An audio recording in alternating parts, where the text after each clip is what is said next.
But I did want to talk today about getting through difficult times.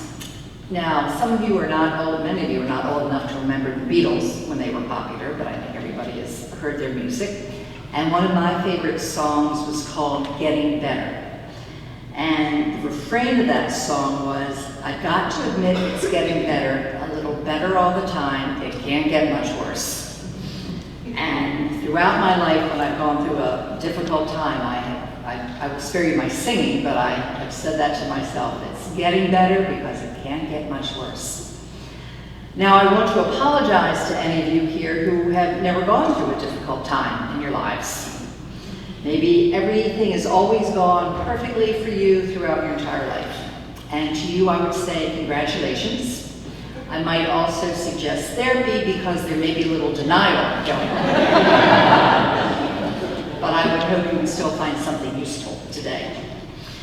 So over the last year, particularly last fall and winter, I went through some difficult patches. I was having a very, very hard time at work. I lost a good friend. Our dog, who is 12 and a half, has not been doing well. And as many of you know, I lost my mom in September. And Mom had had a good, long life. She died just 2 weeks shy of her 96th birthday. And she'd been in really amazing shape throughout her 80s, really until the dementia started about 5 years ago. So we ended up losing Mom before we really lost her. But when Mom passed away, a real blessing for me was Christian Temple. And so many thanks to Rick and Betty and Mark and so many of you who were so wonderful during that time.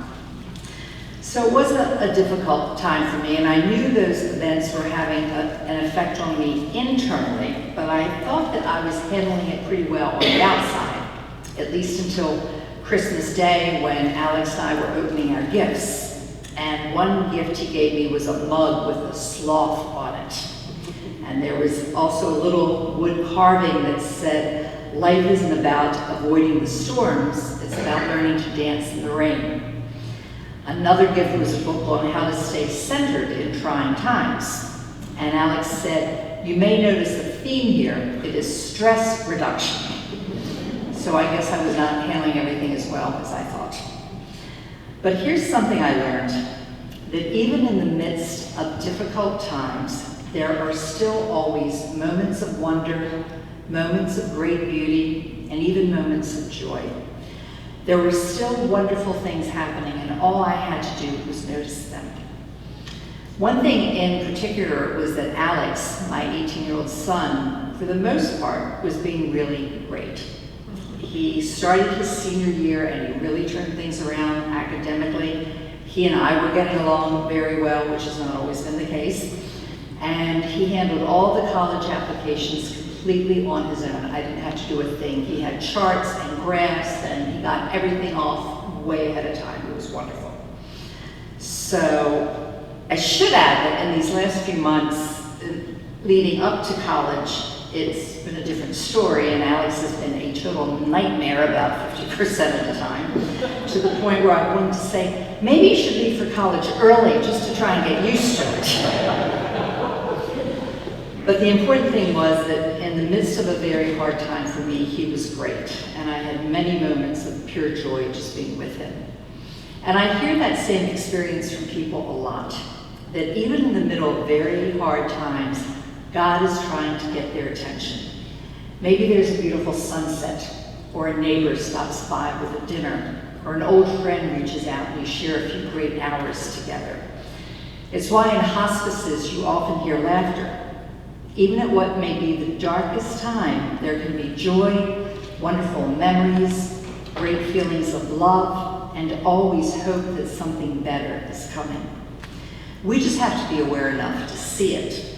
I was with a friend a few months ago and we were sitting talking, we were by a window and she was telling me how awful everything was. And just then a cardinal landed on a branch by the window, and that cardinal was pecking and doing gyrations, and he was like doing everything, going out of his way to get her attention, like, over here, look at me.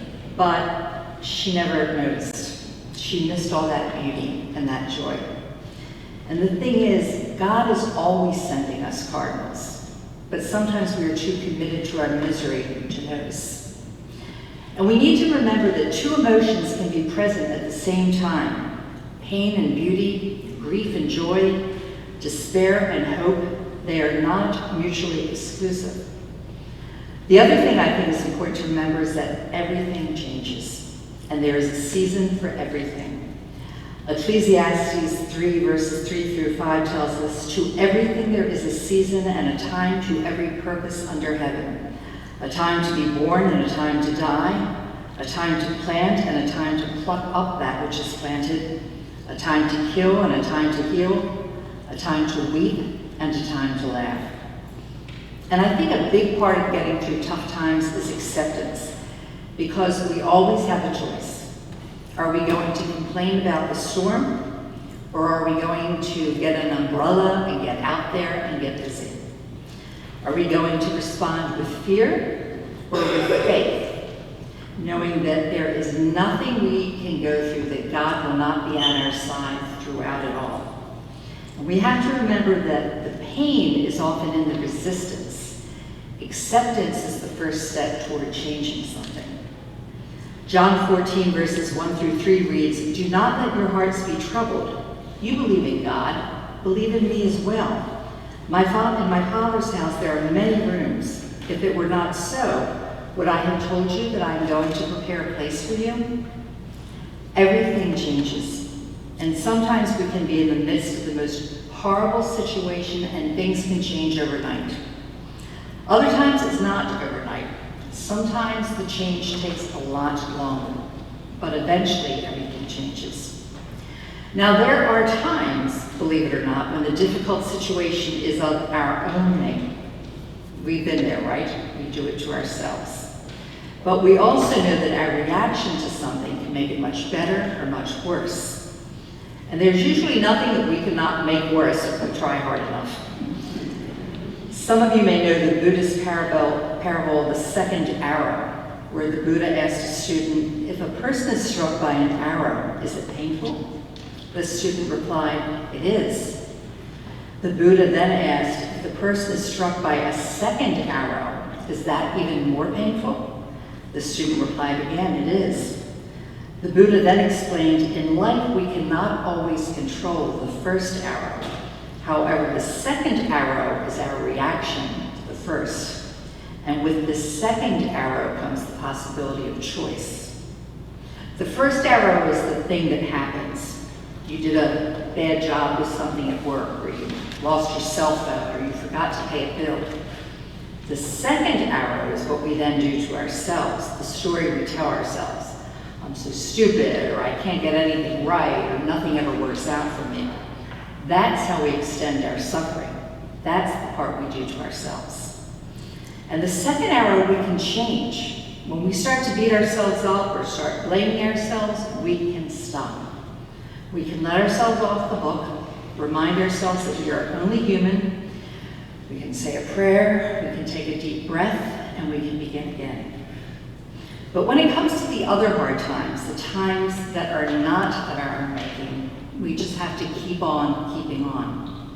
The spiritual writer Anne Lamott writes, "Big parts of us get broken, of our hearts, minds, and beings. Yet we keep getting up, lurching on. We learn to dance with a limp." John 16 verse 33 says, "I have said these things to you, that in me you may have peace. In the world you will have tribulation, but take heart, I have overcome the world." Something that's helped me a lot when I'm troubled by a situation or when I don't know what to do about something is trying to make contact with my highest self, or the best version of myself. I imagine what my wise self, or myself a few years down the road, would say to me, and it's all about trying to access that for me. Sometimes it's just a quick exercise. Maybe I'm struggling with a situation at work, and if I could just take a few minutes and close my eyes and ask God to help me access my highest self, or even if I can see myself a few years from now, I know it's likely I won't even remember the problem that seems so big right now. or I can get access to that more enlightened perspective, that God perspective, and the answer will come to me. My whole outlook will change. The other thing I find helpful is to look back and to remember that I have been carried through every rough time I have ever been through. Every struggle, every problem, God has been beside me, above, below, and within me, and has carried me through. And that gives me great confidence. Sometimes in the midst of a hard time, we are sent angels disguised as human beings. Back in the spring, my son was having a tough time at school, and I knew he was struggling, but he wouldn't talk to me about it. Surprise, surprise. So I was at work one day when Mr. James called. And Mr. James is a teacher that Alex has had on and off for about 4 years, and he was just a gift from God. And he called to say he knew that Alex was struggling, and he wanted me to know that he was on the case. And I just cried. In the midst of a hard time for Alex, which of course means a hard time for me, here was help being offered in a most unexpected and lovely way. And the thing is, we know there will always be tough times, right? There's a line that says, God promises a safe landing, but not necessarily a calm passage. But until the change happens, I think that acceptance is really important.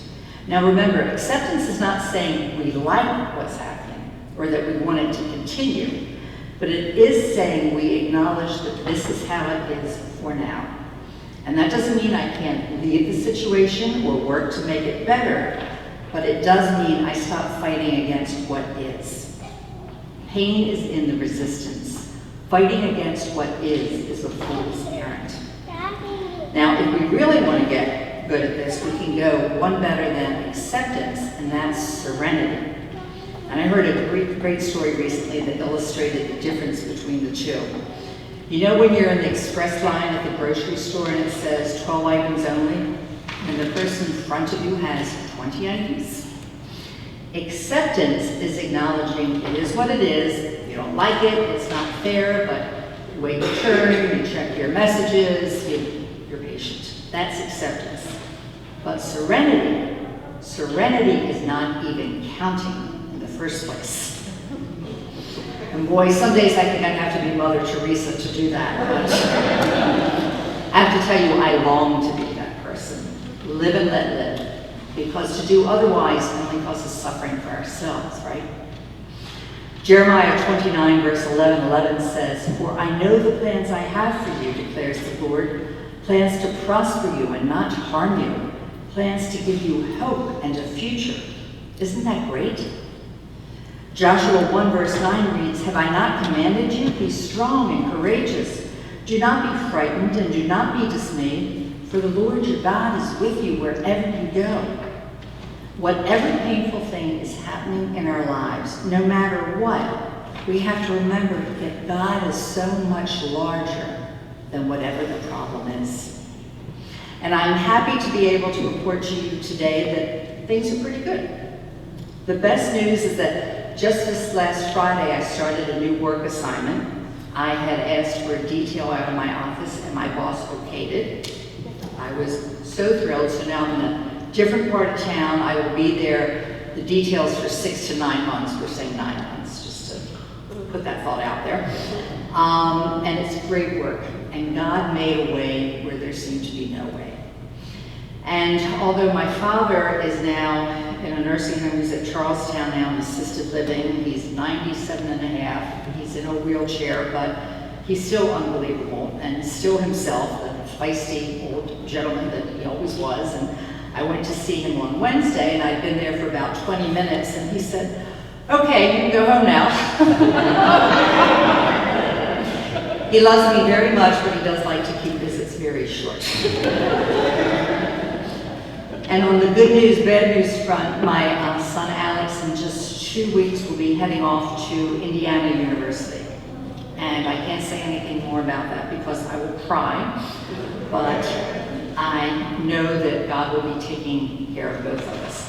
And even the dog is doing well. I mean, we still have to put a harness and carry her up the steps, but she's walking much better. Everything changes. Life is long and God is good. there is nothing that can happen to us that can't be changed with God's help. God will either change the circumstance or God will change me and my perspective of the circumstance. But the power of God is bigger than anything in this world. And one of my favorite lines is from Dylan Thomas: "Life always offers a second chance. It's called tomorrow." I wish you joy and acceptance, knowing that in this moment, all is well. Thank you.